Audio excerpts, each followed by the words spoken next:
श्री परम ओम श्री गुरु ओम ओम।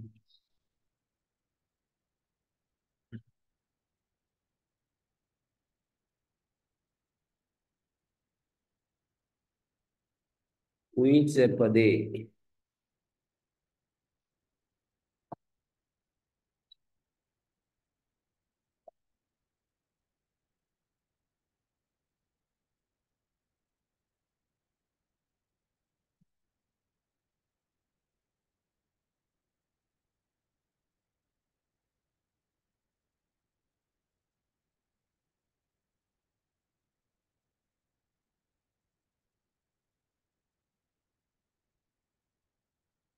ऊंच पदे से पहले ये जो लास्ट पंक्ति हो तो गर्ग स्मृति है।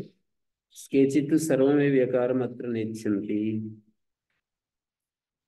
यदस्मिन् प्रकरणे व्यो कार्यं तत् समुदायो अपेक्षते न तु अनंतरो लोक विकल्प। अनंतर जो लोक विकल्प है लोक साकल्यस्य केचित्तु सर्वमेव यकारम अत्र नेच्छन्ति। कथं पुनरिष्यमाणं लघु प्रयत्नतरस्बाधनं भवति। यावता अनन्तरत्वात् लोक विकल्पस्य न बाधायुक्ता यो कार्यसमुदायस्य अपेक्षितत्वात्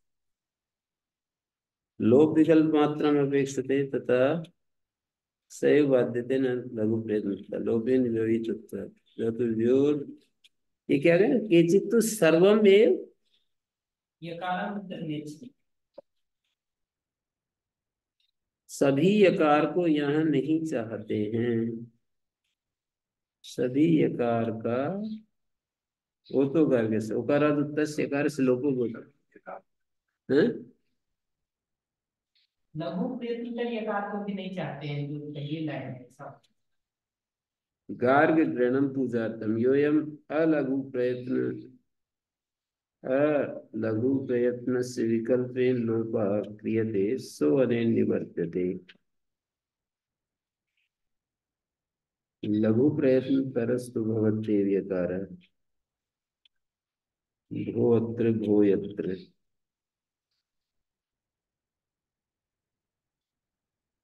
गार्ग ग्रहण क्यों किया। गार्ग ग्रहण पूजा के लिए व्योर ही प्रकरणे लघु प्रयत्न तरोपि विहिता। वकार यकार को प्रकरण में लघु प्रयत्न तर भी कहा है और लोक भी कहा है। लघु प्रयत्न तर भी कहा है लोक भी कहा है। तत्कस्य अयम नित्यो लोकवाद का आनंतर्यात लोक विकल्प से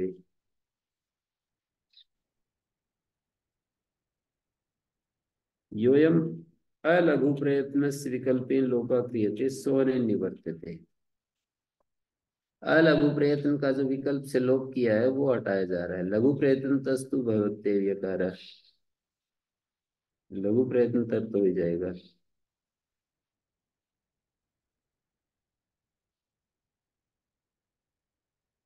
मतलब वो तो गार्ग्य से दो मत दे रहे हैं ना व्याख्या में। एक तो ये सूत्र अनंतर में ही कार्य करता है।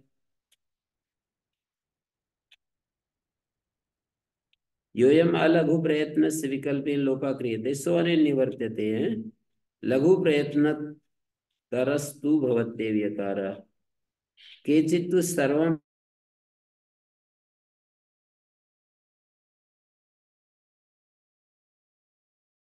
केवल यहाँ अनंतर यकार नहीं यो कार्य तत् समुदाय अपेक्षते वी। वकार यकार को जो कार्य है उस पूरा समुदाय की अपेक्षा है न तो अनंतरो लोक विकल्प।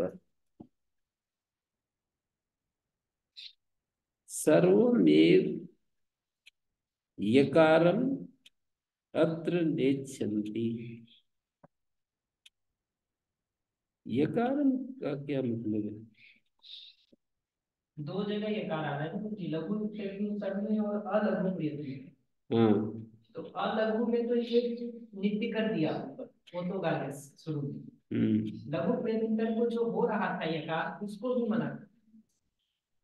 मना मनी गार के मत में गारिक के मत में लघु प्रयत्न में भी यकार नहीं होगा। यकार से लोगो होती गार्ग्य आचार्य के मत में ये अलघु में ही लोप किया है पहले मत में, अलघु प्रयत्न। दूसरे मत में दोनों में लोप कर रहे हैं, अलघु प्रयत्न में भी लघु प्रयत्न।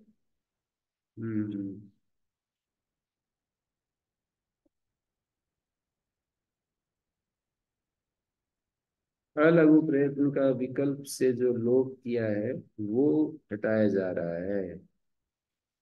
अलघु प्रयत्न तो पूर्ववर्ती है ना?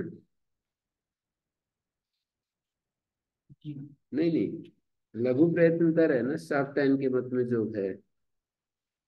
जी, टैन वाला लघु प्रयत्न। और साकल्य मत जो है वो अलघु प्रयत्न तर वाला है। जी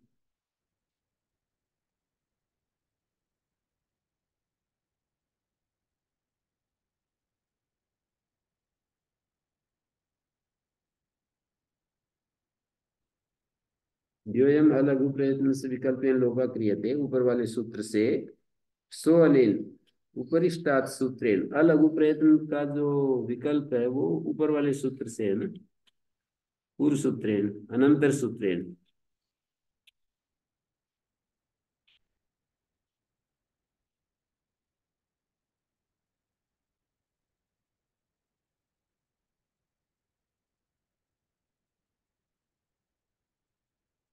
ठीक है।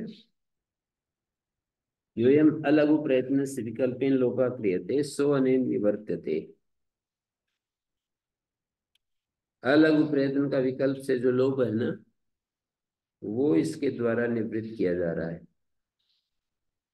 लघु और अलघु और लघु प्रयत्न तरह साकायन से ही होना चाहिए, अर्थात लघु सूत्र से। ये कहा ना, योयम अलघु प्रयत्न से मने अनंतर सूत्रेण। मैंने लिख लिया अलघु प्रयत्न से को अंडरलाइन करके अनंतर सूत्रेण लोपा साकल्य। मैं वही पूछ रहा हूँ कि जो उसके पहले वाला सूत्र है और लघु प्रयत्न तरह साकायन से, वो भी देखेंगे तो विकल्प से लघु प्रयत्न आदेश कर रहा है। वो तो ठीक है, पर ये जो पंक्तियां जो लिख रहे हैं ना उसकी व्याख्या कर रहा हूँ। जो पंक्तियां है ना, कार ग्रहणम पूजार्थम योयम अलघु प्रयत्न से विकल्प लोपा क्रियते, जो लोपा साकल्य से विकल्प से लोप किया है ना साकल्य मत में, अलघु प्रयत्न का लोप किया है। साकल्य मत में लोप किया है, अलघु प्रयत्न का लघु अलघु दोनों का होगा। नहीं, अलघु प्रयत्न से योयम अलघु प्रयत्न से विकल्पे लोपा क्रियते सो अनेन निवर्त्यते, उसको हटा रहा है। लघु प्रयत्न तरस्तु भवत्येव यकार भो अत्र भो यत्र इत्यादि केचित् तो सर्वमेव यकारम अत्र नहीं क्षेत्र। ये दूसरा मत है कि लघु प्रयत्न हो या लघु प्रयत्न हो, केचित् जो कह करके कह रहे हैं समुदाय अपेक्ष करके, चाहे लघु प्रयत्न हो चाहे अलघु प्रयत्न हो, सभी में यहाँ यकार को नहीं चाहते। वो तो सब जो आप कह रहे हैं मुझे क्लियर ही है। दूसरा प्रश्न मैं तो ये पूछ रहा कि जो 18 नंबर सूत्र है वियोग लघु प्रयत्न साक्टायनस, ये साक्टायन आचार्य के मत में लघु प्रयत्न आदेश करता है। इसका मतलब अन्यों के मत में तो अलघु प्रयत्न आदेश इसी सूत्र से हो रहा है। किससे? 18 नंबर से जो लघु प्रयत्न साक्टायनस साक्टायन पूजा नहीं जी, पता नहीं इसमें क्यों लिखा है। क्या लिखा है? साक्टायन ग्रहण में क्या पूजा मुझे नहीं। हाँ, ये तो शाक्टायन ग्रहणम पूजार्थम।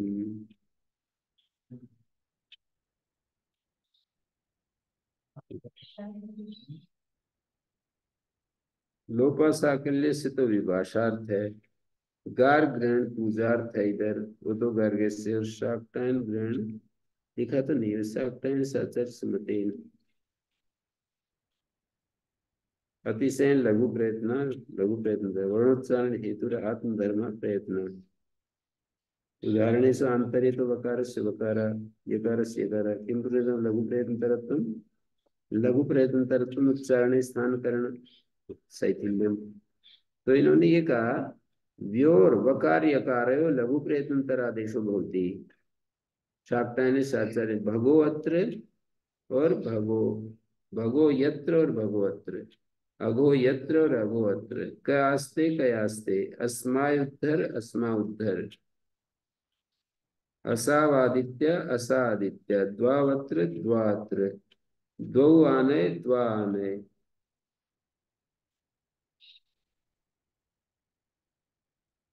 लघु प्रयत्नतरत्वम् उच्चारणे स्थानकरण शैथिल्यम्, स्थानम ताल्वादि करणम जीवामूलादि, तैर उच्चारणे शैथिल्यम मंद प्रयत्नता।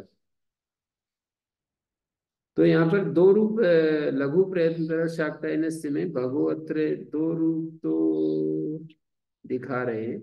भगोअत्र शाक्तायन के मत में लघु प्रयत्नतर, अन्यों के मत में लो। लो, भगोयत्र भगोअत्र, लोप हो गया। और ये लघु प्रयत्न लोपा शाकल्य से कह रहा है कि लोप होता है यदापि लघु प्रयत्नतरो न भवति आदेश, तदापि व्यो पक्षे श्रवणम भवति। तीन रूप बनेंगे, एक लघु प्रयत्नतर, एक लोप,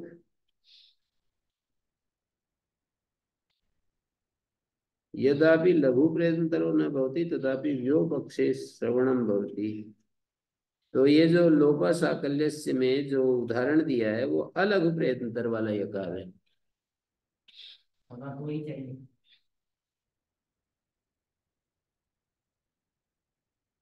यदापि लघु प्रयत्नतर न भवति तदापि व्यो पक्षे श्रवणम भवति।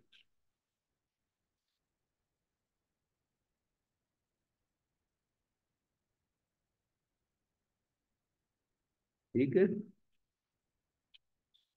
मतलब एक तो लोप पक्ष है और एक बार अलघु प्रयत्नतर वाला उदाहरण है।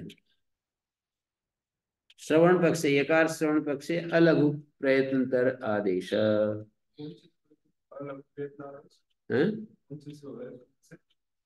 वो अर्थापत्ति से लगेगा ना, व्योर लघु प्रयत्नतर, शाक्तायन के मत में तो लघु प्रयत्नतर हो रहा है और एक शाकल्य के मत में लोप हो रहा है, और विभाषा के लिए है तो पक्ष में अलघु प्रयत्नतर यकार है। यकारोत्र अलघु प्रयत्नतर, ये लिखा है ना। तेन यदापि लघु प्रयत्नतरो न भवति तदापि व्यो पक्षे श्रवणम भवति। लघु प्रयत्नतर नहीं होगा तो भी पक्ष में श्रवण हो जाएगा। लोका साकल्य पर लिखा है ओकार पूर्व सूत्र सूत्र नित्यम लोपो होती, ओकार पूर्वक का तो नित्य लोप हो जाएगा। शाक्तायन ग्रहणम पूजार्थम न्यास ने लिया है जी। साकल्य में भी उदाहरण जो दे रखा है उनकी का आस्ते अनेन ही व्योर लघु प्रयत्नतरम विधीयते, उत्तर सूत्रेणापि लोप, तयोरुभयोर विधान सामर्थ्यादे पक्षेर विधिर विज्ञास्यते। ये कह रहे हैं शाक्तायन ना भी पढ़ते ना तो अनेन ही व्योर लघु प्रयत्न तरत्व विधीयते, ये जो है व्योर लघु प्रयत्न तरत्व विधान है, और उत्तर सूत्रेणापि लोप, और उत्तर सूत्र से लोप है। तत्र उभयोर विधान सामर्थ्यादे पक्षे विधि विज्ञास्यते, पक्ष में विधि विज्ञात होगी। मतलब उधर लोपा साकल्य श्लोक कर रहा है और उधर व्योर लघु प्रयत्नतर आदेश कर रहा है, तो दोनों के विधान सामर्थ्य से पक्ष में विधि जानी जाएगी। लोपा साकल्य से का लोप और व्योर लघु प्रयत्नतर का लघु प्रयत्नतर, तो पाक्षिक विधि मानी जाएगी। शाक्तायन ग्रहण विकल्पार्थ हो सकता है या पूजार्थ हो सकता है, तो पूजार्थ है, विकल्पार्थ तो नहीं है। मतलब लोपा निकाल ले रहे हैं, विकल्पार्थ कह रहे हैं कि सूत्र स्वतः कह देगा, इसलिए पूजार्थ। हाँ, स्वतः विकल्प का मतलब उस सूत्र से तो विधान सामर्थ्य से लोप होगा, इस सूत्र से विधि होगी, तो अपने आप ही विकल्प हो गया।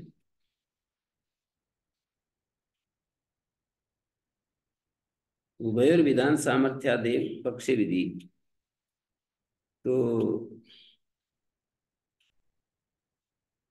जब लघु प्रयत्नतर नहीं होता आदेश तो भी व्यो पक्षे श्रवणम भवति। ये मतलब ये तीन हो गए वैसे कुल मिलाकर, लघु प्रयत्नतर, अलघु प्रयत्नंतर और लोप।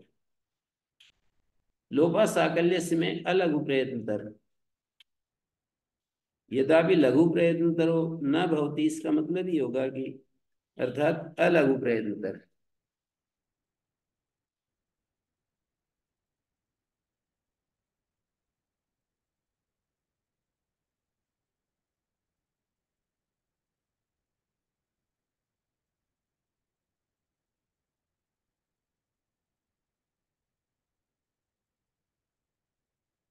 रूट क्या क्या बनेंगे गुरुजी?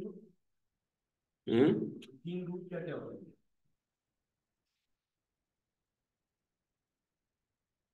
तीन तो ये हो गए ना, एक तो लघु प्रयत्नतर वाला,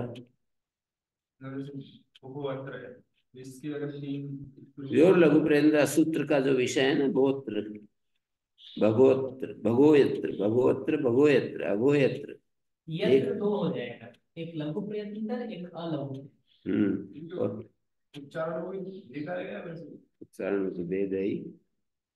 एक तो हम बोलेंगे भगोयत्र, एक भगोयत्र। भगोयत्र एक तो आधा ये जैसा लग रहा है ना, भगोयत्र, और एक होगा भगोयत्र।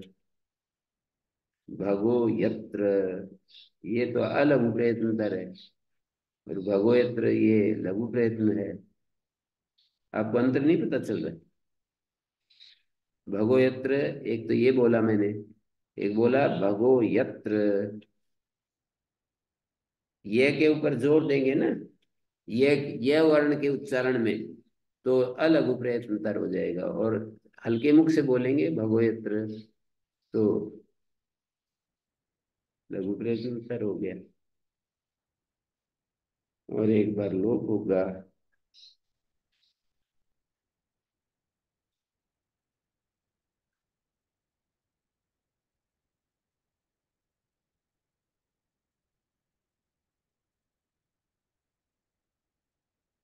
गार्गण पूजार्थम योयम अलघु प्रयत्न विकल्पे लोपा क्रियते सो अने निवर्त्यते। अगले सूत्र में जो ये पढ़ा है ना, वो तो गार्ग्यस्य में 20 नंबर में, योयम अलघु प्रयत्न विकल्पेन लोपा केन अनंतर सूत्रेण।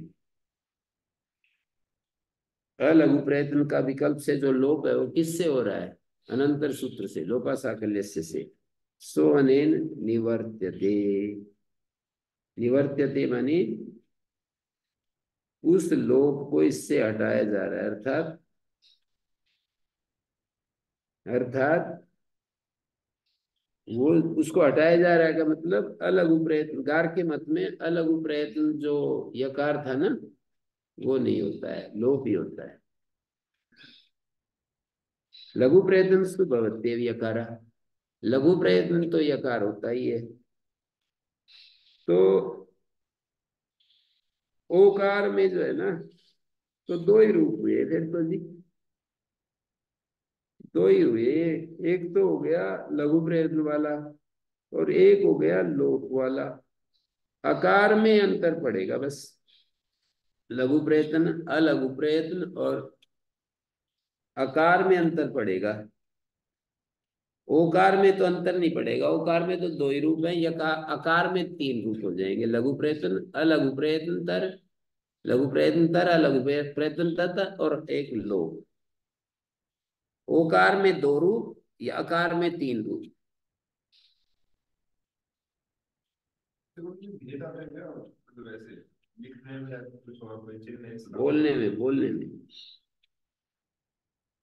अर्थ में भी कोई भेद आता है? उच्चारण, केवल उच्चारण। बोलने वाले कैसे बोलते हैं?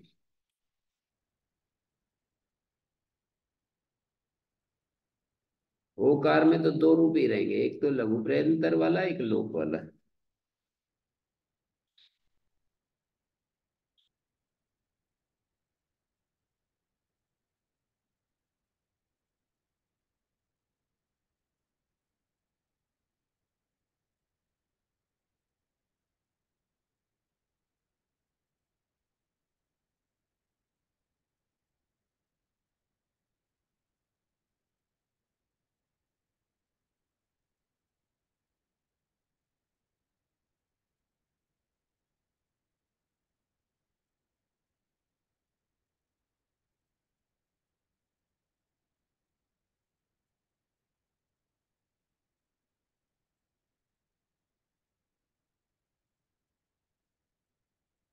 अकार में 3 रूप रहेंगे।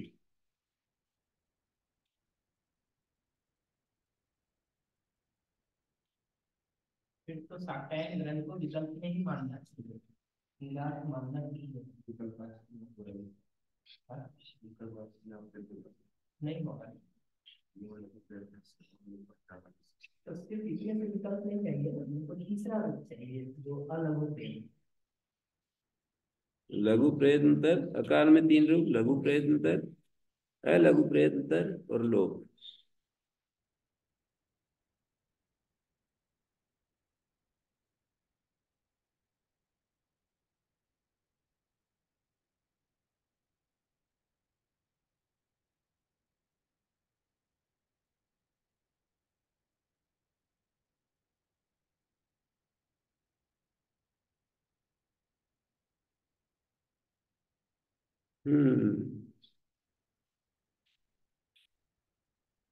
क्योंकि ओकार में तो इन्होंने ये कह दिया ना कि योयम अलघु प्रयत्न प्रयत्न विकल्पेन लोपा क्रियते सो अने निवर्त्यते, वो इससे हटा दिया गया। लघु प्रयत्नस्तु भवते व्यकारा। फिर आगे उसको भी हटा दे रहे हैं। हाँ, केचित् तु सर्वमेव व्यकारम् अत्र नेच्छन्ति। इसमें एक ही रूप बनेगा भगवत। गार्ग मत में है। नहीं, गार्ग मत में नहीं, ये चित मत है। नहीं नहीं नहीं, केचित् एवं वर्णयन्ति यत् गार्ग्या एवं इच्छति। केचित् मतलब केचित् ऐसी व्याख्या करते हैं कि गार्ग ऐसा समझ रहा है। गार्ग के विचार है तो नित्यार्थी हो जाएगा फिर।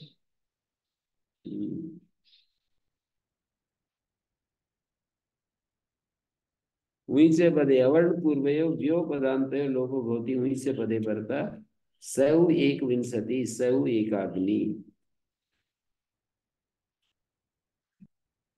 स उ एक विंशति, वहीं परता, वहीं पद के पर रहते अवर्ण पूर्वयो व्यो, अवर्ण पूर्वक व्यो पदांतयो लोपो भवति।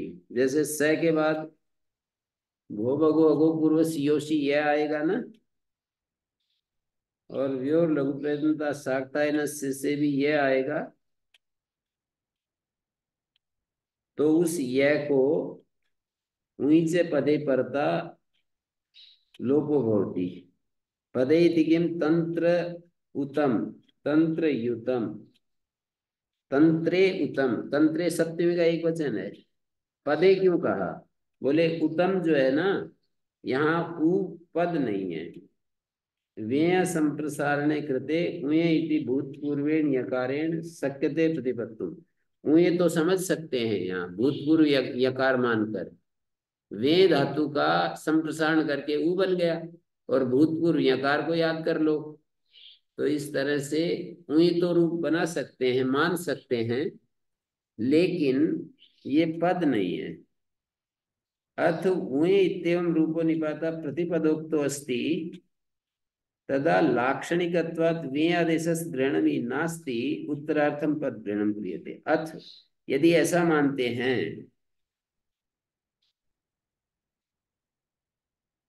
एक बात कहकर दूसरी शुरू करते हैं तो अर्थ होता है, ये बात मेरे को बिल्कुल समझ में नहीं आती थी। वो आचार्य शंकर का वो भाष्य पढ़ते समय में वो अथा तो ब्रह्म जिज्ञासा में अथ शब्द के 3 अर्थ उन्होंने दिए कि अथ मानी आनंतरीय, अथ मानी कोई एक चीज प्रारंभ करके दूसरी चीज जब आरंभ करते हैं, प्रकरण बदलना, प्रकरण बदलते हैं ना, दूसरा पक्ष।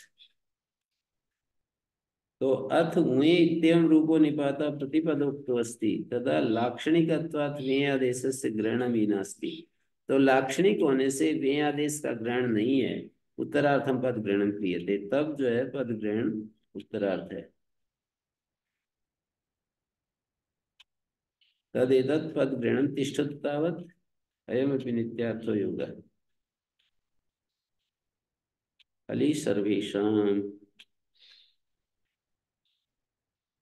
हलि कर्ता भो भगो अघो अपूर्वस्य यकारस्य पदान्तस्य लोप भवति सर्वेषाम् आचार्यणां मते भो हसति भगो हसति अघो हसति भो याति भगो याति अघो याति वृक्षा सन्ति सर्वेषां ग्रहणं साक्टायनस्यापि लोपयतस्य लघु प्रयत्नतरो मापि अघो याति पापी जा रहा है भगवान जा रहा है भगो याति और वृक्षा संति का मतलब है वर्षा हो रही हो और बिल्कुल हरे हरे पत्ते दिख रहे हों तब ये प्रयोग कर रहा है कोई वृक्षा हसंति देखो वृक्ष कैसे हंस रहे हैं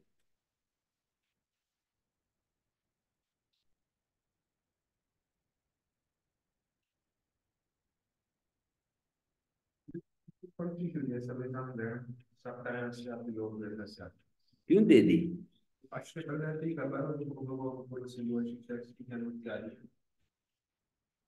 अशी अली गाथ है ना अशी अली बोले थे ना एक बार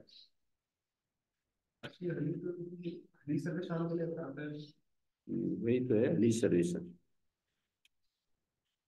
अली सर्वेशम सूत्र की तो बात कर रहा हूँ सारे वर्णों को कर दिया नहीं नहीं अस में जो हल में जो अश वर्ण है ना अस में जो हल वर्ण अस में जो हल वर्ण है अश प्रत्याहार में जो हल वर्ण आते हैं वही करेगा हली कहते तो सारे ले लिए जाते अब तो जब गढ़दस तक लेंगे जब गढ़दस जब गढ़दस दूसरे पहले और ऊष्म वर्ण छुप जाएंगे हकार तो रहेगा हकार तो रहेगा मतलब हैवरट में आ गया ना पर श श श तीन शकार छूट जाएंगे और दूसरे और प्रथम वर्ण छूट जाएंगे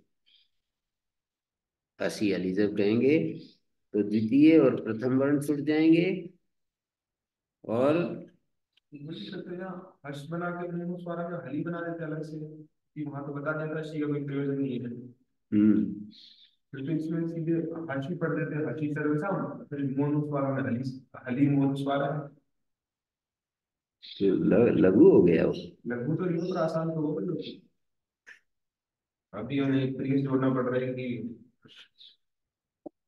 आसान क्या है इसमें अशी जोड़ना पड़ रहा है आचार्य को इतनी ज्यादा उत्सुकता है कि कम हो जितना उतना ही अच्छा है आसान भी ठीक है दृष्टि है पर कम भी तो करना चाहते हैं ना यहाँ पे तो एक तरीके से अष्टाध्यायी को कितना कम से कम बनाना चाहते हैं सूत्रों को इतना प्रयत्न किया है तभी तो इतनी बनी है नहीं तो कितना ज्यादा हो जाता मामला ये तो अच्छी बात है कितना कम याद करना पड़ रहा है हमें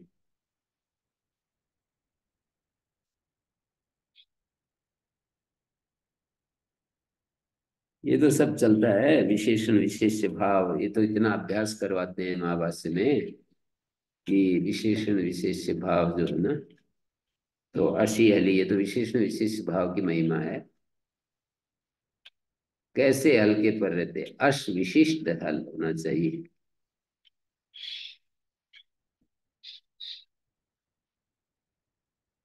अश जो है ना अश विशिष्ट हल सभी हल नहीं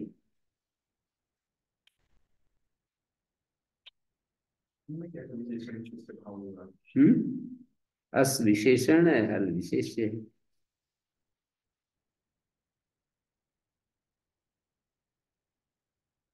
भेदक होता है ना विशेषण सारे हल ले रहे थे तो भिन्न कर हैं व्यापक हाँ हल व्यापक है सारे इसमें नहीं आ रहे सारे हल कहने से सारे आ रहे थे ना सारे व्यंजन आ रहे थे हाँ तो हल व्यंजन एक ही चीज है अस कहने से वो तो शुरू वाले अचों के बारे में कुछ नहीं कह रहे अस कहने से अयवरल यम गण न झभ घड़ध जब घड़ध इतने लिए जाएंगे।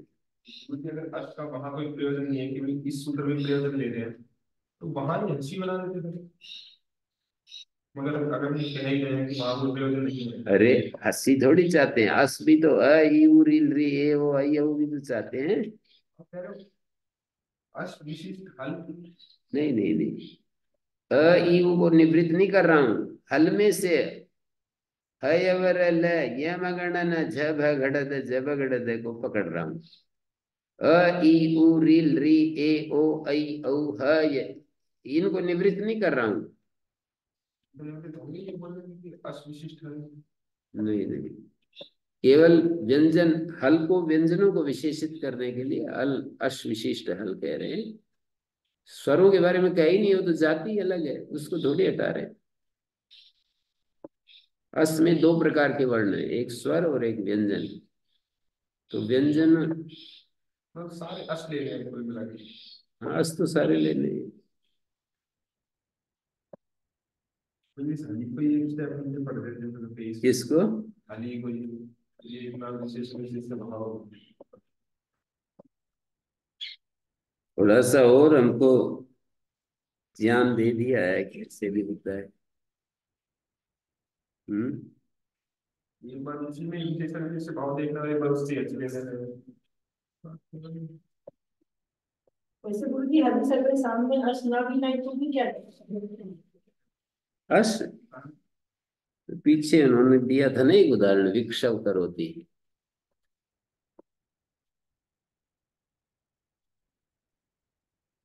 वो भगो सूत्र पर दिया था। अस्ग्रहणम किम संगीतान के अनुवर्तते अस्ग्रहणम उत्तरार्थम हली सर्वेषां इत्ययं लोपा अशि हली यथा स्यात् इमावत् वृक्षं वृक्षति वृक्ष तम आचष्टे या स वृक्ष वयति वृक्ष वयते अप्रत वृक्षव करोति। इसमें कोई उदाहरण तो नहीं दे रखे, कोई जैसे करे रहते हैं लोग करने वाले। क्या उदाहरण भी नहीं दे रखे, कोई अच्छे पर रहते लोग कर रहा होगा। कहाँ उदाहरण नहीं दे रही? काशी का मूल 22 नंबर अली सर 22 में अली सर बेटा क्या नहीं दे रखा? और इसमें मूल पंक्ति भी सीधी नहीं लिखा कि अली पर तो वो नमस्ते ये कारस को बोलते हैं। अर्श परे रहते नहीं करेगा इसके साथ। तो अली सर विषम का थोड़ी कह रहा हूँ मैं। मैं इसकी कह रहा था कि आप कह रहे थे नहीं नहीं, मैं उस सूत्र आप में आपने कहा ना कि वहां पर वहां पर हंस कह देते, आपका प्रश्न ये था, याद नहीं है आपको? भो भगो अगो अपूर्व यो हंसी कर देते। हाँ तो उसको कोई प्रयोजन ही नहीं है, वो तो कह ही है काशी का नहीं नहीं नहीं, कह ही है, वो तो उसका प्रयोजन ही नहीं है मैं ये कह रहा हूँ हर्ष, आप कह रहे हो हर्ष कह देते, तो फिर अच के पर रहते कहाँ करते आप, कैसे करते? वहां तो उसका प्रयोजन ही नहीं है। आप बोलिए, मैं जो पूछ रहा हूँ उसका उत्तर दीजिए। भो भगो अगो अपूर्व सियोसी क आस्ते। मतलब हर्ष को 22 में पढ़ देते, ली को 23 में पढ़ देते, मैं ये कह रहा हर्ष को वहां पर अस पढ़ते ही नहीं, क्या पढ़ते? वहां पर पढ़ते ही नहीं, वहां पर कोई प्रयोजन ही नहीं, अपने आप इससे जो है वहां तो ऐसा कह रहे हैं वही पंक्ति है। पर उसमें शायद एक लाइन ये भी लिखा हुआ है, देखना पड़ेगा शब्द के नीचे, कि ये कह रहे हैं वियोग लघु प्रेत की तरह साकटाइनस और लोपा साकदेश में भी अश की जरूरत है। आखिरी पंक्ति ऐसा लिखा हुआ है। नहीं, ये जो भो भगो सूत्र में, भो भगो सूत्र में अश पढ़ा है ना, उस अश का प्रयोजन तो सीधा है कि वृक्षापलक्षा आदि में ना हो, और कोई कहे कि संगीतायम की अनुवृत्ति आ रही है, तो फिर अस्ग्रहण उत्तरार्थ है। फिर सबसे आखिरी लाइन में गुरुजी 18-19 में भी मान रहे हैं इसकी 18 उसी सूत्र में वो भगो के आखिरी लाइन वियोग लघु प्रेत की तरह साकटाइनस लोपा साकल्य ग्रहण विभाषार्थम तेन यदापि लघु प्रयत्नतरो न भवति तदापि व्योग पक्षे श्रवणम भवति। अश में तो चल ही रहे हैं ये सारे लोग, साकल्य से भी अश की स्थिति। 19 में अश मांगता है, 19 में अश मांगता है। नहीं वो बकार वृक्षों में वियोग लघु प्रेत की तरह जो आखिरी लाइन लिखा है व्योर लघु प्रयत्नता शाब्द, इसमें भी तो अस की अनुवृत्ति है। 18 में भी अस है, 19 में भी अस है। विक्षेप प्रवृत्ति में 18 और 19 लगेगा या नहीं? 10 में और 20 में भी अस है, सब में अस है।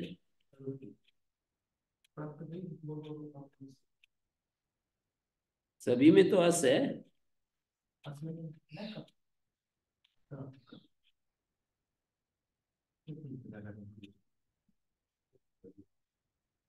विक्षेप प्रवृत्ति में लघु प्रयत्न नहीं करना चाह रहे हैं।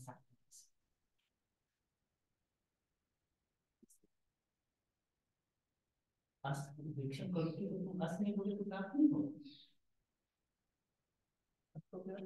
वो भगवत सूत्र में ये प्रश्न उठाया, अथ तत्रैव अश ग्रहणम कस्मान न कृतम। अभी इसको देखिए एक बार। भो भगवत सूत्र में ये भाष्यकार ना, ये भाष्यकार ने कहा, अथ तत्रैव अश ग्रहणम कस्मान न कृतम। यदि हरि सर्वशाम में जरूरत है तो सूत्र ऐसे बनाओ, हसी हसी बना दो बस। हरि सर्वेशाम सूत्र को ही हसी बना दो। और तत्किम हल ग्रहणम कृत्वा अस ग्रहण विशेष्यते, ये प्रश्न। एवकार भिन्न क्रम है, माने तत्र हर्ष ग्रहणमेव कस्मान न कृतम। तत्रैव माने तत्र हर्ष ग्रहणमेव कस्मान न कृतम। तो कहा उत्तरार्थ है, मौन स्वरा हल मात्र यथा स्यात्। उत्तरार्थ का मतलब मौन स्वरा सूत्र जो है वो वहां हल की अनुवृत्ति ले जाना चाहते हैं, वो हल मात्र में हो जाए। योर लघु प्रयत्न शाक्ता से लोपस आकलसी तेतच्च वृक्षव करोति इत्यत्र मा भूति अस्क्रणम। ये दूसरा भी एक और तर्क दे रहे हैं। 18 और 20 में भी अस की जरूरत है। 18 में तो वही लगेगा, 17 प्राप्त होगा। 17 प्राप्त मतलब वो तो अश ले ही आएंगे अपने आप। 17 तो रू के रे को यह करता है, कहीं कहीं अचो ये एचो यवा यावा से भी 17 से आय होता है। 17 तो यह करता है, पर कहीं कहीं एचो यवा यावा जहाँ लगता है वहां पर भी ये सूत्र लगते हैं, व्योर लघु प्रयत्न शाक्ता है। ये नहीं कि 17 का जहाँ विषय है वहीं पर 18 19 लगते हैं। जहाँ एचो यवा यावा लगता है ना, वहां पर भी 18 19 लगते हैं, क्योंकि अवर्ण पूर्वक यकार मिलेगा। जैसे कि असौ आदित्य, एचो यवा यावा असाव आदित्य, 17 थोड़ी लगा है यहाँ। छठे अध्याय के पहले पाद का आवादेश लगा है। सत्य को सारी मिलती यकार सूत्र यकार भी है। छठे 17 सूत्र नहीं लगा, आप बोले ना जहाँ 17 लगेगा वहीं तो लगेगा। आप ऐसे बोले 17 सूत्र तो नहीं लगा यहाँ। असौ आदित्य, दृष्टि तो मतलब वैसा ही हो रहा है ना, जैसे 17 सूत्र लग होता। नहीं नहीं, मैं बता रहा हूँ ना, बता तो रहा हूँ मैं। 17 सूत्र जहां लगता है वहीं ये सूत्र लगता है, ऐसा नहीं है। एचो यवा यावा जहां लगता है वहां भी ये लगता है। छठे अध्याय का पहला पाद एचो यवा यावा याद करो, जहां वो लगता है वहां भी लगता है ना। उदाहरण में जो अस्मा इधर है उसी का है। द्वौ अत्र, सब लग रहा है। मतलब ये यदि तत्र हस ग्रहण क्रिएत, मतलब वहां पर हस पढ़ देते और हली नहीं पढ़ते ना, तो दिक्कत क्या होती। तुम लोग हली सर्वेशाम में हस पढ़ देते और हली नहीं पढ़ते, क्या दिक्कत होती। मौन स्वारा हस में ही लगता, फिर बाकी बचे हुए। ये तो कोई समस्या ही नहीं है, तो महाज पढ़ लेते हैं, बार हल पढ़ देते हैं। ऐसा नहीं चाह रहे ना कि वहां हस पढ़ दो और आगे हल पढ़ दो, ऐसा नहीं चाह रहे हैं। क्योंकि दूसरे वाला तो शायद हो सकता है, ये तो ऐसा नहीं चाह रहे जो आप चाह रहे हो ना, ये नहीं चाह रहे, अब क्या करें। 18 19 में अस नहीं आएगा। हाँ, वो दूसरा वाला ये नहीं चाह रहे का मतलब ये ऐसा देख रहे हैं कि हल की अनुभूति हमको आगे ले जानी है तो हल तो पढ़ना ही पड़ेगा अली सर्वेशम। तो अस के द्वारा फिर विशेषित करके ही बात बनाना बाकी बच गया। हल में से हस तक ही कार्य चाहेंगे, व्यंजनों को यदि देखोगे तो व्यंजनों को देखोगे तो हल में से हस तक ही चाहते हैं। आप जो कह रहे थे बार बार कि भाई हस पढ़ दो और वहां हल पढ़ दो, हल पढ़ दो, तो ऐसा तो चाह नहीं रहे ना कि यहाँ हस पढ़ दो और वहां हल पढ़ दो, दो दो बार हस और हल। ये किसको पता है कि नहीं चाह रहे पानी की? पाणिनि तो सारे आचार्यों को पता है, हमें पता चल रहा है, हमें भी चल रहा है और आचार्यों को भी पता लग रहा है। इनका कहना है गुरु जी 17 नंबर में हस की जरूरत नहीं है, तो 17 में हस पढ़ने के बदले 22 में पढ़ रहे हैं। हाँ कह तो रहे हैं पर और हनी को वहां लेके चलते हैं नहीं। हाँ तो ये ठीक नहीं ना। नहीं, समस्या कुछ नहीं होगी गुरु जी उससे, अगर 18-19 में हम हस नहीं चाहते तो। 18-19 में भी चाहते हैं ना, वहां नहीं चाहते तो कोई समस्या नहीं, वहां हस ही नहीं कर सकते। यहाँ 18-19 में भी अस चाहते हैं। वो प्रॉब्लम।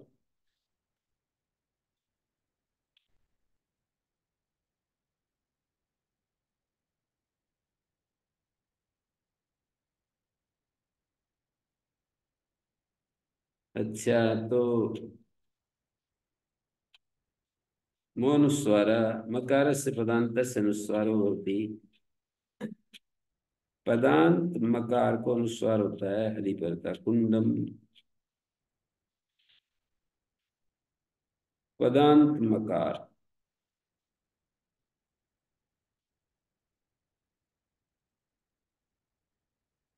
वैसे इसका अर्थ है मकारस पदांतस्य का पता क्या है, मकार के द्वारा पद को विशेष करेंगे तो मकारांतस्य पदस्य, उसी को इन्होंने ऐसे कह दिया।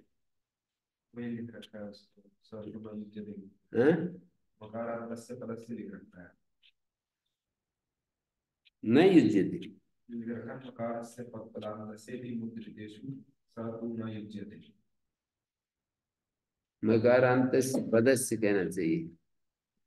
हाँ तो मकारांतस्य कहाँ लिखा है, मकारस्य पदांतस्य लिखा है मेरी पुस्तक में तो। ठीक है। वही, दो टाइपिंग है, एक है मकारांतस्य पदस्य जो इसमें लिखा है, दूसरा लिखा है मकारस्य पदांतस्य, वो इनकी दृष्टि में लिखा है सतु न युज्यते। हाँ मैं उसको कह रहा हूँ, मकारस्य पदांतस्य का तात्पर्य देखेंगे तो यही होगा मकारांतस्य पदस्य।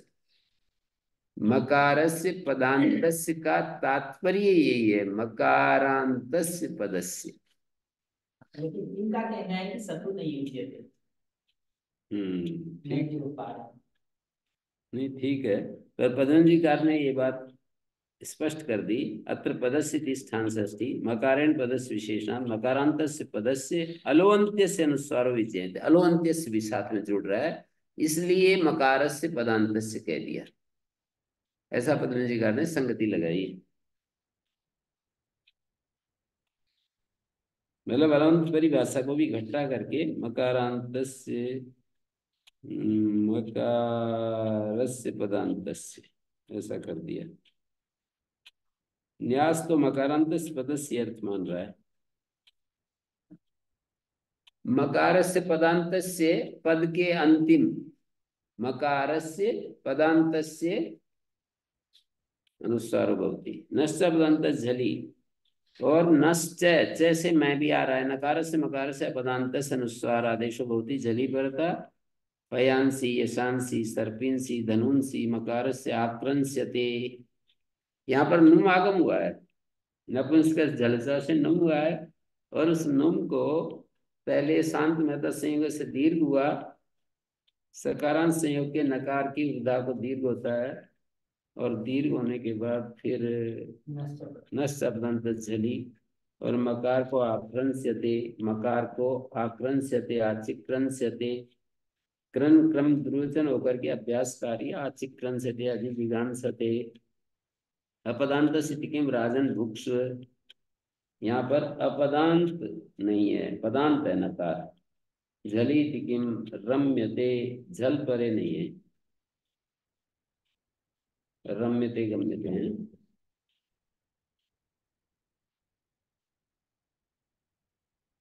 मोरादि समाप्तौ समो मकारस्य मकारादेशो भवति राजतौ विप प्रत्यांते परतः। समो मकार से मकारादेश होती राजतौ विप प्रत्यांते परतः। राज धातु विप प्रत्यांत परे हो ना, तो मकार को मकार आदेश होता है। सम्राट है, साम्राज्य है।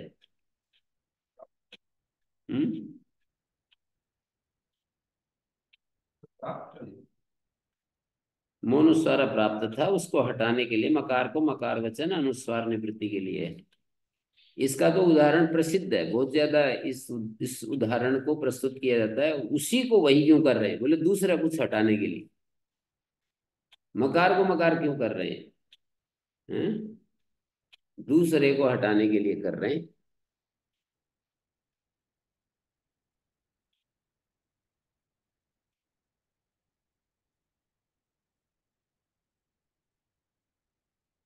राजीतिकम संयत समयतिकिम विराट किराट, क्या है किन्राट, ये किम का मकार है, सम का नहीं है। किन्राट में तो मकार को अनुस्वार हो गया, और राजीतिकिम सम के मकार को अनुस्वार हो गया क्योंकि यत परे है।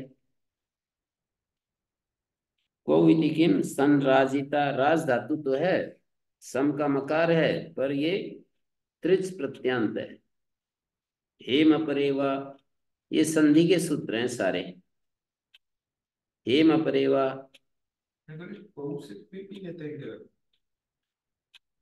ट्वी से तो क्यों भी लेंगे, पिन भी ले सकते हैं कहीं। स्पष्ट ही लिखा था जो प्रत्यांत परतः। हाँ तो वही वो है। हिंदुस्तान और राज दोनों फिक्स ही कर दिया, तो पता नहीं कौन कौन से प्रत्यय होते हैं। नहीं, वो क्री प्रत्यांत क्रिप होता है ना राज धातु से, तो उसको ले लिया। और पिन तो होता नहीं ना इससे। सत्सु दिस ध्रुव दु युज विद विद छिद जी नी राजाम सर्गे भी क्विप, और तेरा सोलोचने कहीं से ऋत्विक दद्रिक सग दिक उष्णिक यन उष्णिक अंशु युजी क्रंचाम च स्पृशोन उदके क्विन, ये तो आती नहीं उनमें। अष्टाध्याय से याद करो मेरी तरह, जब बात बढ़ेगी।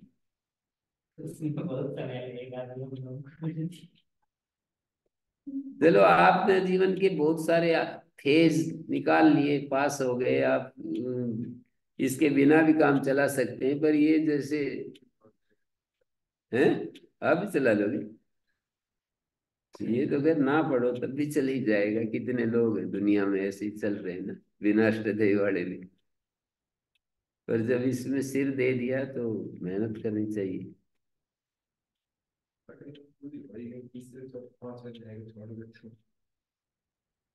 ऐसा चित्र आना चाहिए, मेरी तरह यूं कह रहा हूं मैं, जीवित एग्जाम्पल हूं ना आपके लिए। पता चल जाता है कि आप किस जारी होनी चाहिए, प्रकरण कौन सा चल रहा होगा, पेज कौन सा है। हाँ, संतोषी सदा सुखी, संतोष में यदि जी रहे हो तब तो ठीक ही है। पर कहा है कि विद्या में, तप में और ध्यान में कभी संतोष नहीं करना चाहिए। और सुख, दारा और धन और लक्ष्मी, तीन जगह संतोष करना चाणक्य का वचन है कि अपनी स्त्री में संतोष करना चाहिए, कभी दूसरे की स्त्री की तरफ नहीं देखना चाहिए। अपने धन में संतोष करना चाहिए, कभी दूसरे के धन की तरफ नहीं देखना चाहिए। ये लोग भी कहते हैं ना जीवन विद्या वाले, अपने धन, स्पर्धा मत देखो, स्पर्धा मत करो। अपनी आवश्यकताओं को अपने आधार पर सुनिश्चित करो, दूसरों को देख करके मत लालयित हो। तो चाणक्य भी ऐसे ही कह रहे हैं, एक तो विद्या, एक तप और एक ध्यान में संतोष नहीं करना चाहिए। तो विद्या में यदि आप संतुष्ट हैं तो ये तो शास्त्र विरुद्ध लाइन पर चल रहे हैं। जो शास्त्र से विरुद्ध चलेगा, शास्त्र विधि मुत्सृज्य वर्तन्ते काम कारता, ऐसे कहा है। शास्त्र विधि का त्याग करके जो अपने मनमोजी ढंग से चलते हैं, उनकी ना यहाँ सुख मिलेगा ना वहां सुख मिलेगा, शास्त्र का उद्घोषणा है। और मैं तो शास्त्र निष्ठा वाला हो गया हूँ आदमी। शास्त्र क्या होता है ये समझ नहीं आता। शास्त्र कृतक और करना और न करना के बारे में जो बताता है वो शास्त्र होता है। ऐसे तो मतलब बहुत शास्त्र है, पर जो मतलब हाँ, वो जो प्रमाण पूर्वक जो शास्त्र है ना, केवल लिखित पुस्तक का नाम शास्त्र नहीं है। प्रमाण क्या है जो हमें सही लगता है वो प्रमाण है। अरे ये तो बहुत गलत बात परिभाषा कर ली प्रमाण की। मतलब मेरे हिसाब से तो 15-20 शास्त्र है और नहीं नहीं, जो सही लगता है वो शास्त्र नहीं। ये जो परिभाषा दी है ना शास्त्र की आपने, कि जो सही लगता है वो शास्त्र। सही तो अब शराब पीने वाले को सही लग रही है सलाह शराब, वो नहीं शास्त्र, जुआ खेलने वाले को जुआ खेलना। जो पुस्तक हमें पढ़ने में सही लगती है वही शास्त्र है। नहीं नहीं, मतलब वो तो बहुत सारी चीजें उनमें छांट सकते हो।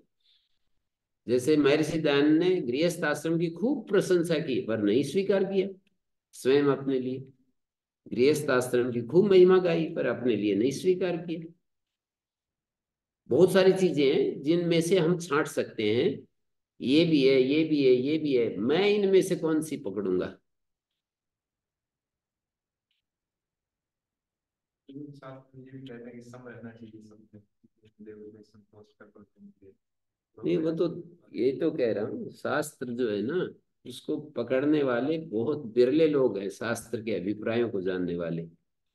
फिर महापुरुषों की वाणी सेकंड नंबर पर आती है। जो जीवित महापुरुष हैं वो व्याख्या करके आपको बताएंगे। वो सीधा शास्त्र को समझने वाले बिरले लोग होते हैं, शास्त्र से अभिप्राय को जानने वाले, क्योंकि बहुत सारी बातें हैं वहां पर। तो कौन सी ठीक है कौन सी गलत है, निर्णय करना, वाक्यार्थ निर्णय करना, पूरा कम लोग होते हैं वो तो मतलब बिरले लोग होते हैं शास्त्र से सीधा मार्गदर्शन ले ले। वो तो महाभारत में भी कह दिया ना, श्रुतयो विभिन्ना स्मृतयो विभिन्ना नैको ऋषिर्यस्य मतम प्रमाणम धर्मस्य तत्वम निहितम गुहायाम महाजनो येन गतस्य पंथा। है, धर्म का तत्व जो है ना छिपा पड़ा रहता है, तो इसलिए तब वो कहना पड़ता है। कहते हैं ये तत्र जहां तुम्हें संशय हो, जहां तुम्हें दिक्कत हो कि ये क्या यहाँ पर करना चाहिए, तो वहां पर वो ये तत्र ब्राह्मणा समर्षिना लूक रूप अलूक्षः, ऐसे ऐसे विशेषण दिए जो यथा ते तत्र वर्तेरन तथा तुम तत्र वर्ते था। जैसे उन्होंने अपना जीवन जिया है, बहुत सारे संशयास्पद विषय आते हैं ना जीवन में, तो वहां क्या करें? तो कहते हैं कि जैसे ज्ञानी पुरुष जैसे हमारे सामने होते हैं, जैसे उन्होंने जीवन जिया है वैसा फिर हमें करना पड़ता है।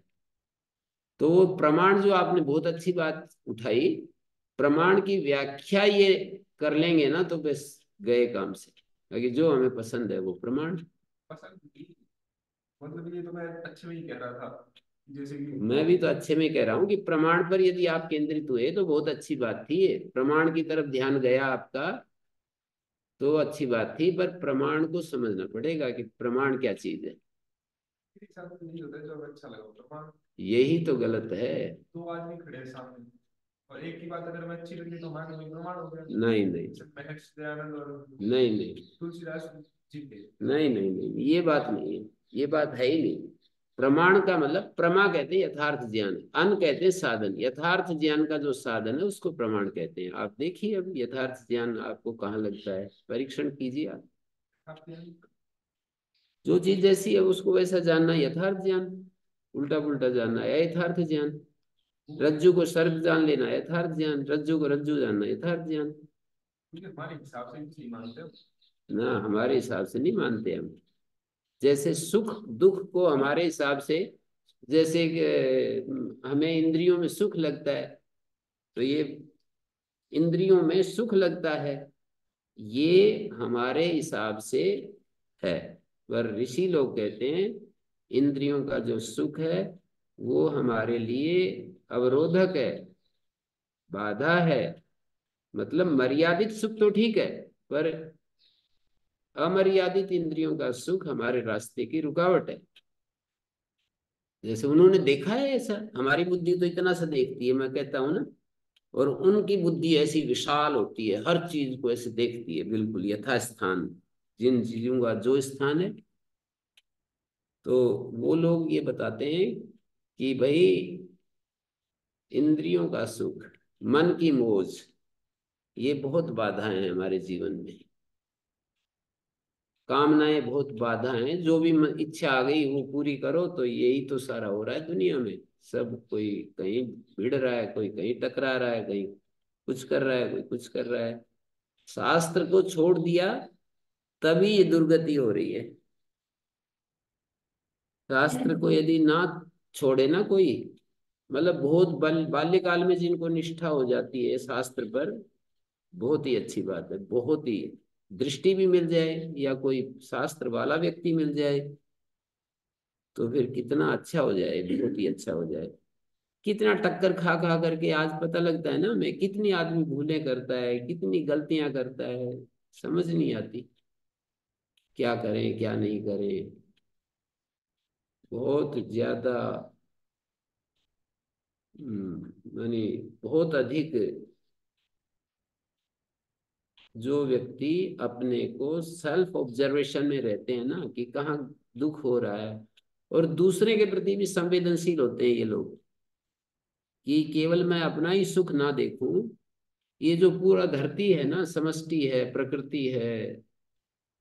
ये लोग तो इसीलिए तो कहते हैं जीवन विद्या वाले कि भाई पहले अपने संबंध, फिर जो है परिवार के साथ संबंध, समाज के साथ संबंध।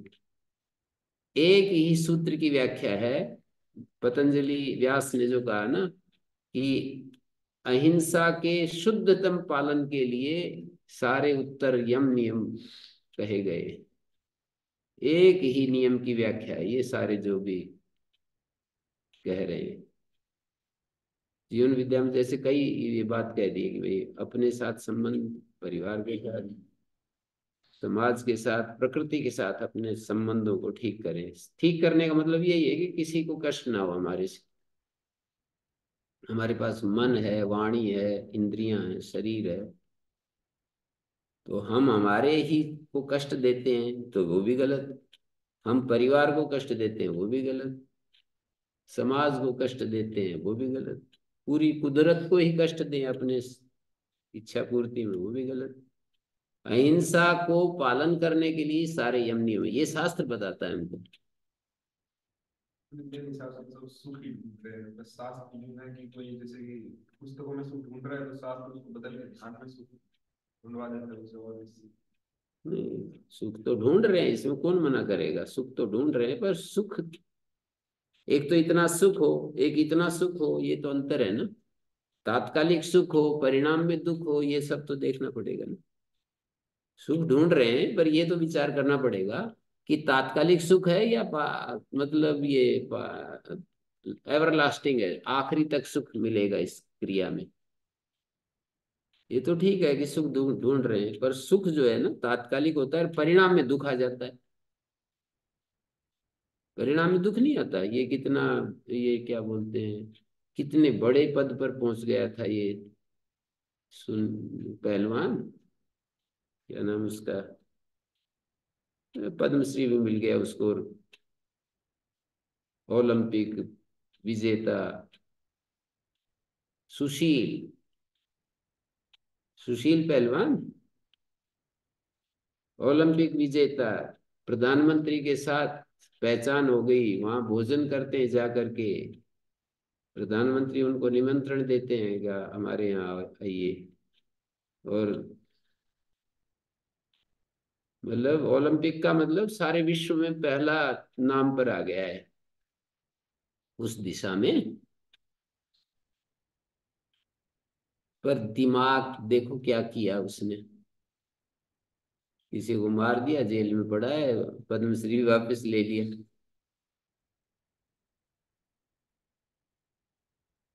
तो आप कह रहे हो कि भाई सुख ही ढूंढ रहे हैं, सुख तो ढूंढ रहा है, इसमें सुख ढूंढ लिया कि किसी आदमी का मेरे सामने क्या है, वो क्या गोली चला दी, और फिर तो सम्मान में सुख है ना हमारे को, पर वो एवरलास्टिंग तो होना चाहिए ना। हम अपनी दृष्टि में भी सम्मानित रहें, समाज की दृष्टि में भी सम्मानित रहें, ये तो हमारी मांग है कि हम सम्मान पूर्वक जिए। और काम उल्टा पुल्टा करेंगे तो सम्मान पूर्वक कैसे जिएंगे? ये तो हम चाहते हैं कि हम सम्मान पूर्वक जिए, हम सभी चाहते हैं ऐसा। दो ही तो पक्ष आते हैं कि या तो एवरलास्टिंग सुख पे चले जाए, क्या दुख आए दुख से फर्क नहीं पड़े, प्रभाव नहीं पड़े। वो मेरी समझ तो ये कही बात होगा कि दूसरे को प्रभाव नहीं पड़े। नहीं, प्रभाव दो तरह से नहीं पड़ता, बेहोश होकर के भी नहीं पड़ता और पूर्ण आत्म स्वरूप में स्थित होकर भी नहीं पड़ता। तो सोच समझ कर। नहीं, बेहोशी में भी नहीं पड़ता प्रभाव। कहाँ पड़ता है प्रभाव? एक पागल हो जाए तो कहाँ प्रभाव पड़ेगा? हैं? कोई आदमी पागल हो जाता है ना, कहाँ प्रभाव पड़ेगा उस पर? कोई कुछ कहता रहे, कोई कुछ उसको गाली दे, कोई कुछ भी करे। सोच समझ कर जिसने नहीं सोच लिया कि दुख आए तो प्रभाव नहीं पड़े।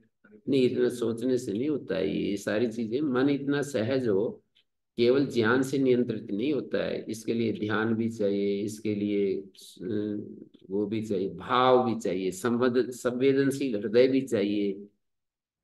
केवल सोचने से ही हो जाए काम तो सारी दुनिया ठीक हो जाती है अब तक। उन्होंने अपना भाव भी बनाना पड़ता है कि ये भी आदमी है, ऐसे बार बार सोचने का मतलब मैं दुखी नहीं होऊंगा, किसी भी परिस्थिति में दुखी नहीं होऊंगा।